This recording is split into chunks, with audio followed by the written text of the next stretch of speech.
నాకు సుభాష్ని అయితే పరిచయం లేదు, నా ఫ్రెండ్ సంధ్య, తనకి వాళ్ళు రిలేషను ఫ్రెండ్సో నాకు తెలియదు.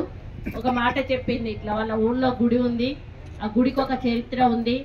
అయితే ఈ ఆంజనేయ స్వామి వాళ్ళ భూమిలో ఉన్న విగ్రహాన్ని పక్క ఊరు వాళ్ళు తీసుకొని బలవంతంగా వెళ్ళిపోతే ఊరోళ్ళందరూ కూడా ప్రాణాలకు తెగించి కొట్లాడి తీసుకొస్తే మరి సుభాషిణి గారి అమ్మగారు కౌసల్యాదేవి గారు ఆవిడ ప్రత్యేక శ్రద్ధ తీసుకొని జాగా ఇచ్చి అందరి సహకారంతో ఈ యొక్క దేవాలయాన్ని నిర్మించడం జరిగింది. అదేవిధంగా సీతారామాంజనేయులను కూడా ప్రతిష్ఠింపజేయడం జరిగింది.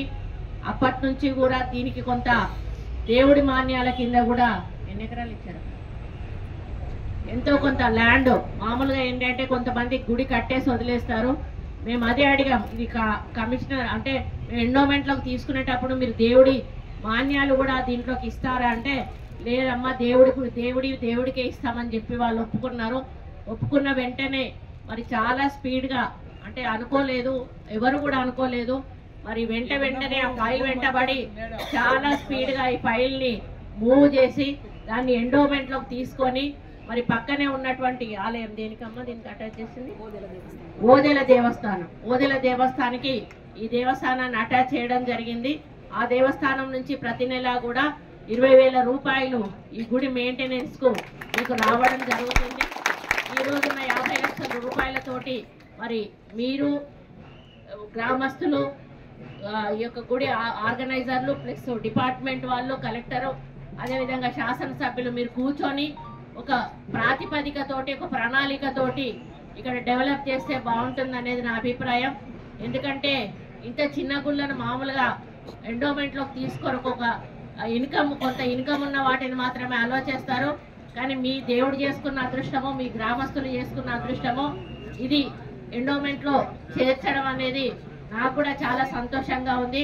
వాళ్ళు చాలా రోజుల నుంచి వెంటబడతా ఉన్నారు, రండి రండి రండి అని. కానీ మనం రావాలనుకున్నప్పుడు ఎప్పుడు రాలేం, దేవుడు ఎప్పుడు పిలిస్తే అప్పుడు మనం వస్తాం. ఈరోజు ఆయన పర్మిషన్ ఇచ్చాడు, ఇక్కడ వచ్చాను. ఆ కార్యక్రమం నా చేతుల మీదుగా, మా అందరి చేతుల మీదుగా చేయాల్సిన బాధ్యత మా మీద ఉంది, చేశాము. ఇక్కడ గ్రామస్తులందరూ కూడా దీంట్లో పాల్గొన్నందుకు మీ అందరికీ కూడా ప్రత్యేక కృతజ్ఞతలు, ధన్యవాదాలు కూడా తెలియజేసుకుంటా ఉన్నాను. మరి అన్న మాట్లాడుతూ ఎవరైనా మంత్రి వచ్చిందంటే మనకి ఎట్లాగో ఆశలు, ఆలోచనలు, కోరికలు తప్పకుండా ఉంటాయి. ఎందుకంటే ప్రజలు ఒక నమ్మకంతో ఒక నాయకుడిని ఎన్నుకున్నప్పుడు ఆ నాయకుడు మా నియోజకవర్గానికి అభివృద్ధి చేయాలి అనేటువంటి ఆలోచన ఉంటుంది. ఆ సమయంలో ఏ శాఖ మంత్రి వస్తే ఆ శాఖకు సంబంధించినటువంటి సమస్యలను చెప్పుకోవడం అక్కడ స్థానిక శాసనసభ్యుల యొక్క బాధ్యత, నిధులు మంజూరు చేయించుకోవడం కూడా వాళ్ళ యొక్క హక్కు. అదేవిధంగా అన్న కూడా మరి ఈరోజు తన నియోజకవర్గంలోని సమస్యల గురించి, గుడిల సమస్యల గురించి, కావాల్సిన నిధుల గురించి కూడా వారు చెప్పడం జరిగింది. అన్న ఇప్పటికే మీ నియోజకవర్గంలో 260 ధూపదీప నైవేద్యాల కింద ఉన్నాయి, 320 గుడులు రిజిస్ట్రేషన్ అయినాయి, 10 గుడులు మరి అసెస్మెంట్ దేవాలయాలు ఉన్నాయి. ఇందులో ముఖ్యమైనవి మల్లికార్జున స్వామి దేవాలయము, వరాహస్వామి దేవాలయము, సమ్మక్క సార్లమ్మ జాతర గోదావరికని, మరియు గోయల్వాడ, ఈ తదితర దేవాలయాలన్నీ కూడా అభివృద్ధి చెంది ఉన్నాయి. ఇప్పుడు మీరు ఇంకా కొన్ని రావాల్సిన అవసరం ఉన్నది. ధూపదీప నైవేద్యాలు రాలేదు అని చెప్పి మీరు చెప్పారు. ఏవైతే ఎలిజిబిలిటీ ఉందో ఏసీ గారికి నేను ఆదేశిస్తా ఉన్నాను. ఎలిజిబిలిటీ ఉన్న టెంపుల్స్ అన్నీ కూడా లిస్ట్ పంపించండి అమ్మా.